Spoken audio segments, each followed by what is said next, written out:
मी बोरकर गुरुजी, विश्व ज्योतिषाचार्य, मुक्काम पोस्ट रावेर, जिल्हा जळगाव, महाराष्ट्र. रावेरचा पिनकोड नंबर आहे 425508. माझा मोबाईल नंबर आणि व्हॉट्सअप नंबर एकच आहे, 9850015558. ब्रह्मांड ज्योतिष कार्याची कुठेही शाखा नाही. माझे मार्फत कुणीही मार्गदर्शन करत नाही. मी स्वतः मार्गदर्शन करीत असतो. मला प्रत्यक्ष भेटायचं असेल तर एक दिवस अगोदर मोबाईल करायचा आणि निघताना पण करायचा. पुष्कळचे जण अगोदर मोबाईल करतात एक दिवस अगोदर आणि दुसऱ्या दिवशी त्यांना काही काम निघून जाते आणि ते माझ्याकडे येत नाही.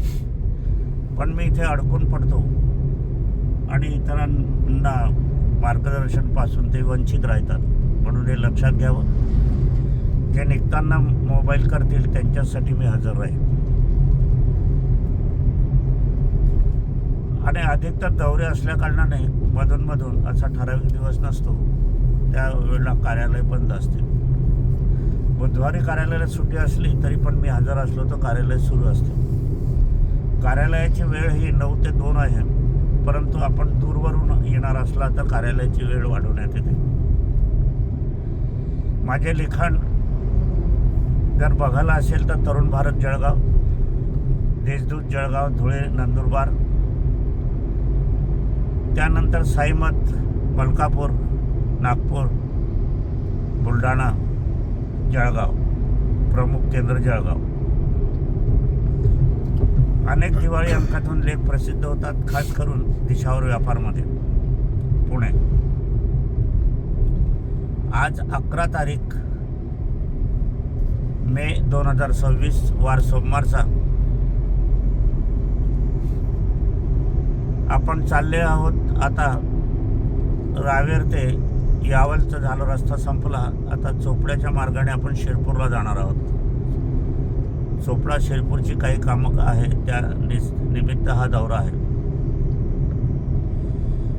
आजचा विषय हा पुण्याच्या बहुसंख्य म्हणजे जवळजवळ 8 ते 12 विद्यार्थी असेल जे मेडिकल क्षेत्रामध्ये परीक्षा देत आहे, मेडिकल क्षेत्राचं शिक्षण घेत आहे, त्यांच्याविषयी त्यांनी विचारणा केलेली आहे की आम्हाला हे पेपर कसे जातील. MBBSचे विद्यार्थी ते म्हणतात की आम्हाला जो आहे 4 वर्षाचा पुन्हाच्या आम्हाला परीक्षा प्रश्न येतात, त्यामुळे आम्ही गांगरून जातो. कारण ज्या त्या वर्षाचे प्रश्न येतात, हा परीक्षेची रीत आहे. परंतु MBBSसाठी मात्र 4ही वर्षाची शिक्षणातले प्रश्न येतात आणि मग आम्हाला ते अभ्यास करणं जड जाते. म्हणून भीतीदायक वातावरण असते. यापासून निर्माण होते मानसिक चिंता, व्यथा असतात, सगळं असतात, असं त्यांचं म्हणणं होतं. आणि ते संयुक्तिक आहे, बरोबर आहे.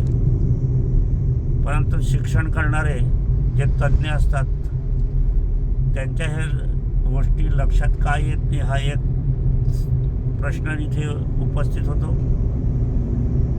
आता वास्तविक फायदा त्यांना या परीक्षेत बसायला दिले तर परीक्षेत किती जण पास होतील आपण बघतो आहोत. वर्तमान स्थितीमध्ये आपण 94% जवळजवळ मराठी विषयात नापास झालेले, अनुत्तीर्ण झालेले लोक या वर्षी पाहिलेले आहेत. तिथे दयनीय परिस्थिती आहे.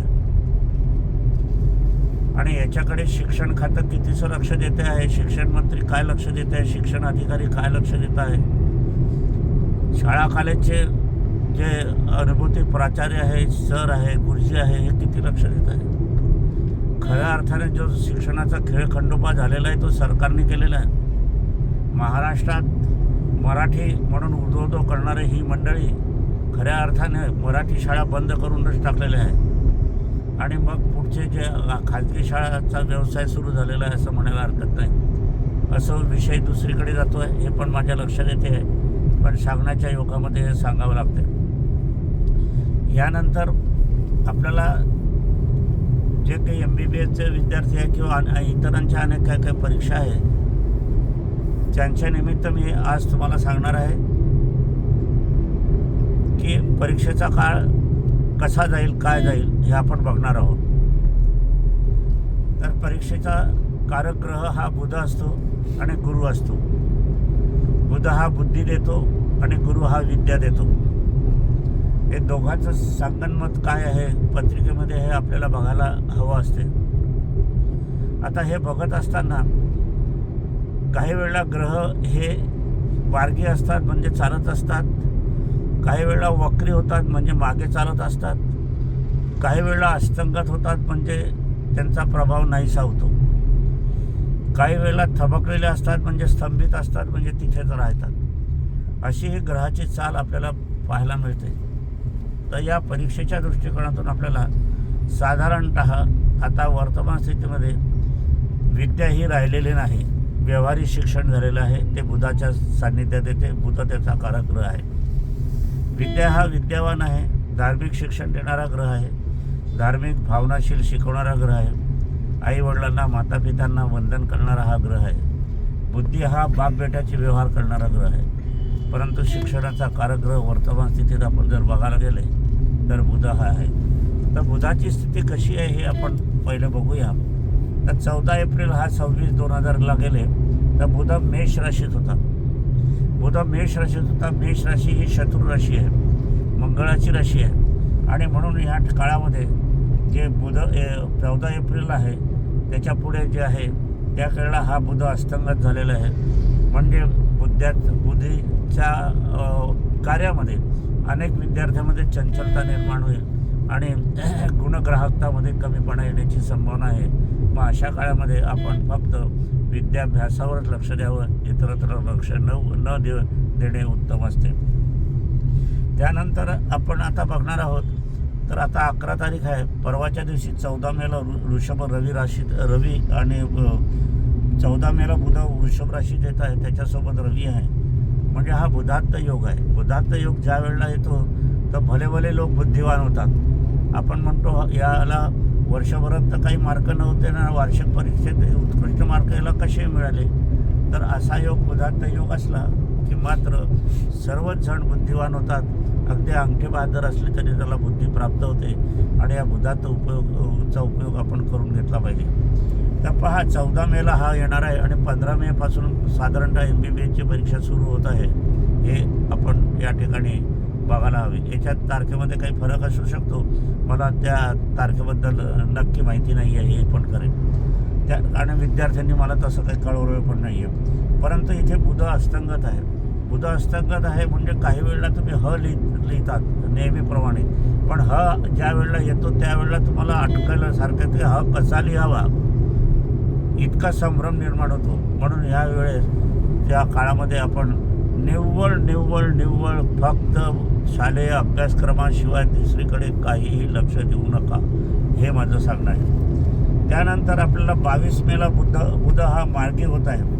आता अस्तंगत आहे तर म्हणजे 14 मे ते 22 मे पावतर बुध अस्तंगत आहे. म्हणून ही स्थिती जरा चिंतनीय विद्यार्थ्यांच्या बाबतीत. मग ते कुठलंही शिक्षण असो, साधारणतः माझा रोख MBBS विद्यार्थ्याबाबतच आहे असं नाही आहे, परंतु ह्या विद्यार्थी जास्त माझ्याकडे प्रश्न त्यांनी टाकलेलं मार्गदर्शन मिळावं म्हणून तो विषय मी घेत आहे. इतर कुठलेही तुमच्याकडे शिक्षणासाठी तुम्ही परीक्षा असेल तर हा काळ तुम्हाला जरा चिंतनीय जाणार आहे. म्हणून आपल्याला या ठिकाणी बघायला हवं. आता हा बुध 22 मे बुध मार्गी होत आहे म्हणजे या ठिकाणी तो उत्साहित होत आहे. उत्साहित होत असल्याकारणाने तुम्हाला या ठिकाणी जो परीक्षेचा काळ आहे तो अतिउत्तमात उत्तम राहणार आहे आणि तुम्ही प्रगती करणार आहात. अपेक्षेपेक्षाही यश जास्त तुम्ही मिळवणार आहात एवढं नक्की आहे. त्यानंतर आपण पाहूया 29 मे. आता ही तारीख मला असं वाटते 5-7 तारखेपासून आहे काय जूनच्या MBBSची परीक्षा, नक्की मला माहीत नाही. मग 29 मेला बुध हा मिथुन राशीत आहे. मिथुन राशी म्हणजे त्याची स्वतःची राशी आहे. ही राशी ही बुद्धिवानाची राशी आहे. आता ही राशी गणपतीची राशी आहे, गणेशाची राशी आहे, गणेशाच्या कारकराची राशी आहे. म्हणून आपल्याला 22 मे ते 29 मे आपण या ठिकाणी बल्ले केलं तरी चालेल. इतका उत्कृष्ट आपल्याला या ठिकाणी बुद्धी प्राप्त होणार आहे. पेपर सोपे जातील अशी माझ्या म्हणजे भाकीत वर्तवायला काही हरकत नाही असं आहे. त्यानंतर आता 7 जुलै म्हणजे पुष्कळ काळ झाला हा. तर बुधात योग होत आहे. मात्र त्यावेळेला बुध वक्री होतं हे पण लक्षात घ्यावं. वक्री ज्या वेळेला होतो, जसं एखादी गाडी मागे रिव्हर्समध्ये चालते ते असुरक्षित असते, त्याचप्रमाणे बुध वक्री जायचं असताना तुम्हाला चंचलता येते, विचलता येते, तुमची बुद्धी हरपते, लक्षात राहत नाही ऐनवेळी, किंवा काही वेळेला फंटन काम करत नाही, काही वेळेला आजारपण येते, पोटाचे दुखणे, डोकेदुखीचे दुखणे, उष्णतामानाचे दुखणे, अशी विकार होतात, मळमळ होते, अशा तऱ्हेचे होण्याची शक्यता जास्त असते.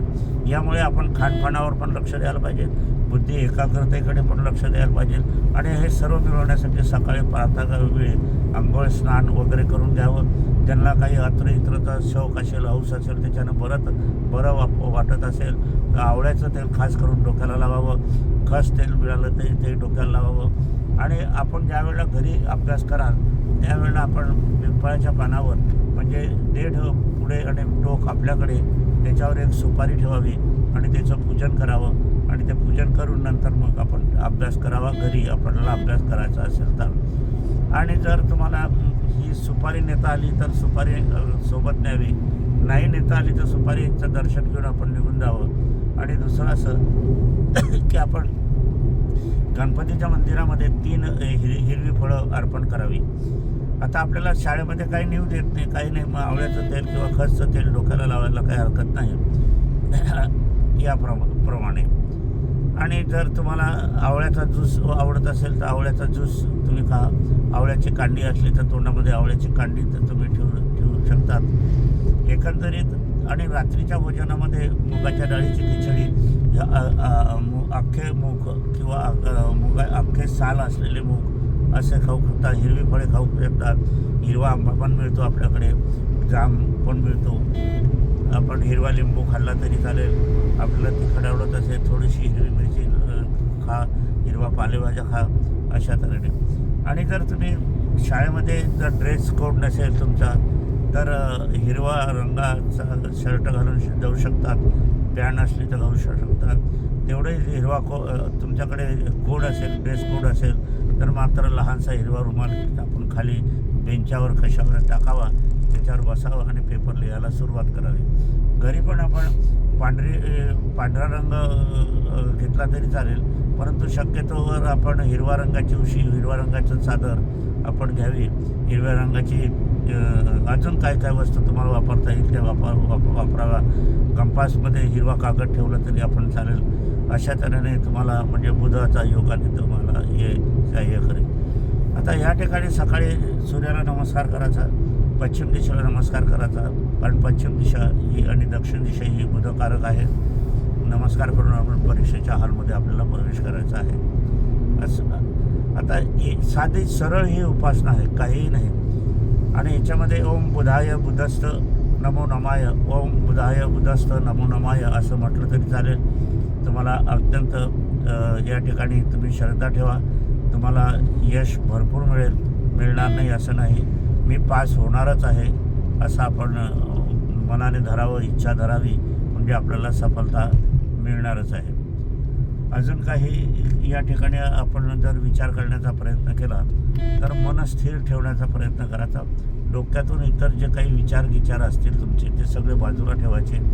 घराच्या समस्या, काही कुटुंबाच्या समस्या, काही मित्रपरिवाराच्या समस्या, काही तुमचे याच्यामध्ये काही प्रेम प्रकरणं पण सुरू असतात, ते प्रेम प्रकरणं पण बाजूला ठेवायचे. काही भेटीगाठी टाळायच्या शक्यतेवर आणि एकाग्र करण्याचा प्रयत्न आपल्याला करायचा असतो.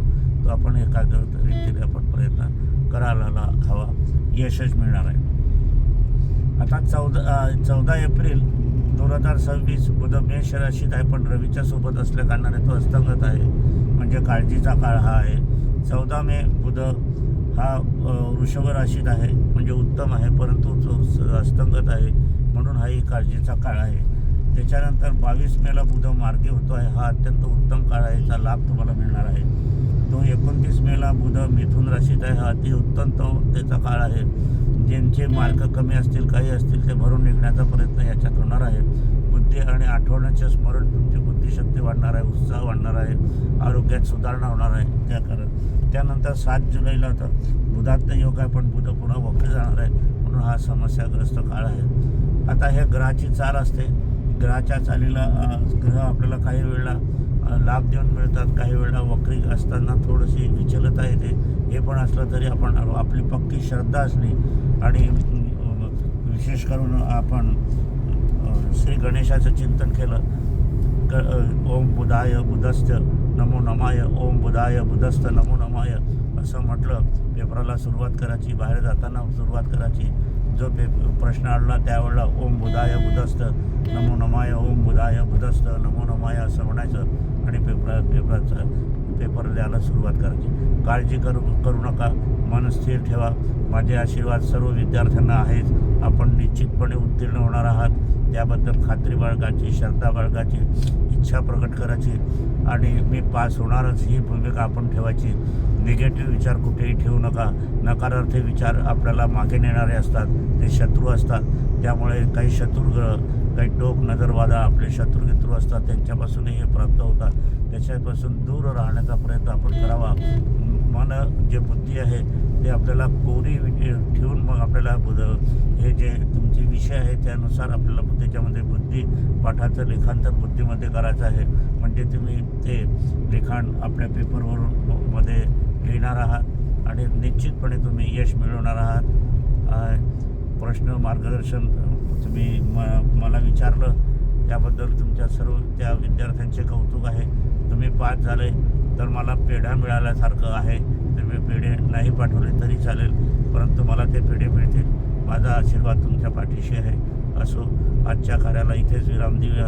माझी पत्नी स्वर्गीय सौ निर्मलाबाई बोरकर यांना अभिवादन करूया.